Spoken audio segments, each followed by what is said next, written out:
नमस्कार मंडळी, प्रेमाने बोला, धन्यरंकारची.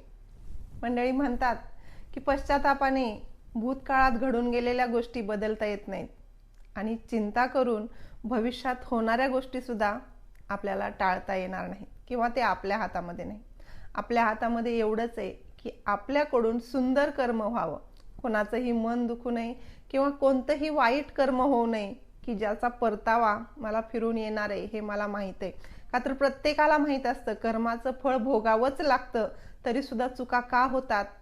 का तर कुठंतरी त्या गोष्टीवर विश्वास नसेल म्हणून. म्हणून आत्ममंथन या गोष्टीचं करायचंय की मला एखादी गोष्ट माहीत असून सुद्धा मी ते का करते. 100% माहीत आहे कर्माचं फळ मिळणार आहे म्हणून. प्रत्येक गोष्टीत माणूस उदाहरणं देतो की एका गाईचं वासरू 100 गायीमध्ये शोधत शोधत जसं त्या स्वतःच्या आईपाशीच येतं, तसंच माझं कर्म सुद्धा, मग ते चांगलं असेल किंवा वाईट असेल, फिरून माझ्या सोबत किंवा माझ्याकडे येणारच आहे. मग तरी सुद्धा माझ्याकडून वाईट कर्म का घडतायत?